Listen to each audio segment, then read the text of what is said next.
Hi అండి, నమస్తే. నేను మీ Hema. Welcome back to my channel. Please అండి, మన ఛానల్ని ఫస్ట్ టైం చూస్తే కనుక సబ్స్క్రైబ్ చేసుకోండి. ఈరోజు నేను కలగూర పులుసు చేస్తున్నానండి. ఏం లేదండి, కలగూర పులుసు అంటే 3 ఆకుకూరలు పెట్టి చేసేది. చాలా టేస్ట్గా ఉంటుంది, చాలా బాగుంటుంది. ఆకుకూరలు ఇష్టపడని వాళ్ళు, పిల్లలు తినరు కదండి, అలాంటి వాళ్ళు కూడా ఇష్టంగా తింటారు. ఓకేనండి, వచ్చేసేయండి మరి వీడియోలో. నేను తీసుకున్నది తోటకూర, పాలకూర, చుక్కకూర 3 తీసుకున్నాను. 3 ఆకుకూరలు. మీరు ఇందులో ఏదన్నా యాడ్ చేసుకోవచ్చు. తోటకూర, గోంగూర, చుక్కకూర, లేదు అంటే మెంతికూర, ఏ ఆకుకూర అన్నా యాడ్ చేసుకోవచ్చు. ఏదైనా మూడు ఆకుకూరలు అయితే యాడ్ చేసుకోండి, చాలా బాగుంటుంది. ముందుగా కళాయి పెట్టుకొని స్టవ్ వెలిగించుకొని ఆయిల్ పోసుకోవాలి. నేను 4 స్పూన్స్ పోసుకున్నాను ఆయిల్. ఇప్పుడు ఇందులోకి కొంచెం మెంతులు వేసుకోవాలి. కొంచెం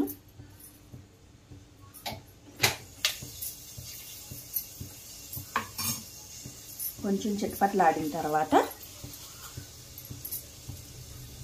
మంట లో ఫ్లేమ్లోనే ఉంచుకోండి. ఆవాలు, కొంచెం జీలకర్ర, అలాగే పచ్చెనపప్పు కొంచెం ఎక్కువ వేసుకోండి. ఈ పచ్చెనపప్పు ఇలా కాకుండా నానబెట్టైనా సరే ఆకుకూరతో పాటు ఉడికించుకోవచ్చు, అలాగైనా వేసుకోవచ్చు. ఈ 3 వేగనివ్వాలి.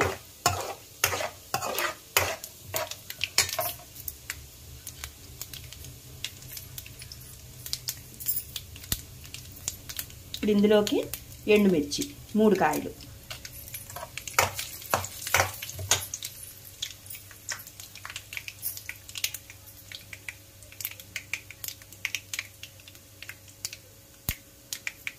అలాగే కొంచెం కరివేపాకు,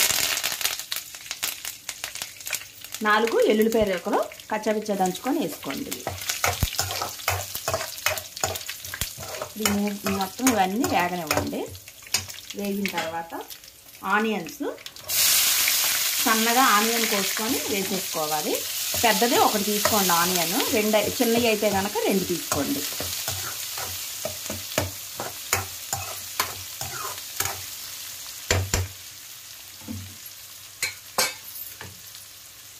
ఇది కొంచెం ఎక్కువసేపు అవసరం లేదు, మనకు పులుసులో ఉల్లిపాయ తగిలితేనే బాగుంటుంది. ఒక 2 మినిట్స్ వేగనివ్వండి చాలు. లో ఫ్లేమ్లోనే ఉంచుకోవాలి మంట. ఇప్పుడు ఒకసారి కలుపుకొని పచ్చిమిర్చి 4 పచ్చిమిరకాయలు తీసుకున్నాను, చీల్చుకొని వేసేసుకోవాలి.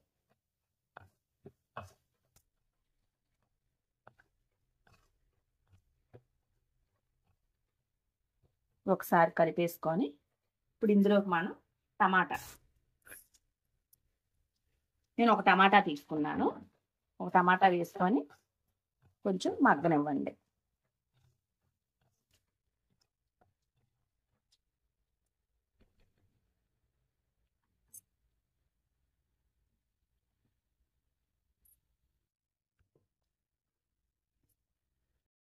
ఇప్పుడు మనం ఆకుకూర వేసేసుకోవాలి. ఉల్లిపాయలు టమాటాలు అన్నీ మగ్గిపోయినాయి కాబట్టి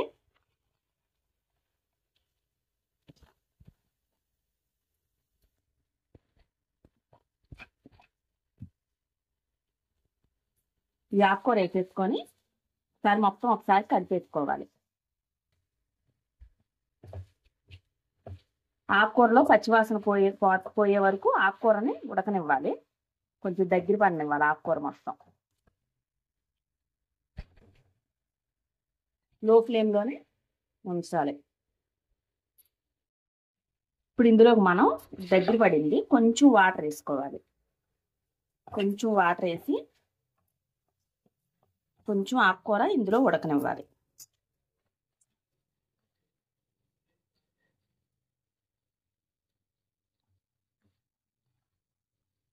సరిపోతుంది. అందులో ఆకుకూరలో ఉడకనివ్వాలి. ఇప్పుడు ఇందులోకి మనం ఇలా వాటర్ ఉండగానే కొంచెం ఉడికితే సరిపోయిద్ది అన్నాను కదా. ఇప్పుడు ఇందులోకి మనం 2 స్పూన్లు కారం,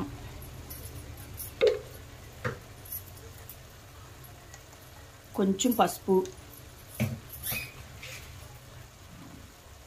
రుచికి సరిపడా ఉప్పు,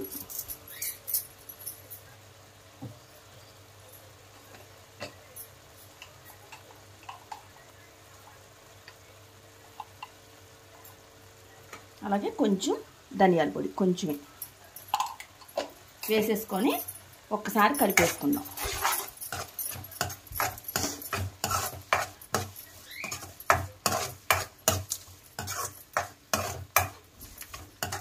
కలిపేసుకొని ఇప్పుడు ఇందులోకి మనం చింతపండు పులుసు పలసగా తీసుకోవాలండి. చిన్న నిమ్మకాయ సైజు చింతపండు నానబెట్టి పలసగా తీసుకొని ఇందులో పోసేసుకోవాలి. పోసుకొని కొంచెం వాటర్ యాడ్ చేసుకుందాం.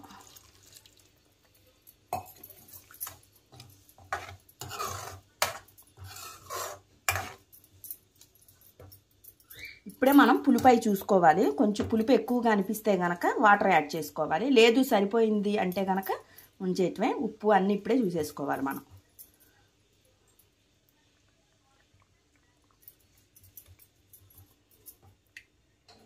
కొంచెం పులుపు ఉంది, కొంచెం వాటర్ వేసుకుంటున్నా. ఎక్కువ లేదు, లైట్గా చాలు. ఇది కూరని ఉడకనిద్దాం. లో ఫ్లేమ్లో పెట్టుకొని నిదానంగా ఉడకనివ్వాలి ఆకుకూరని.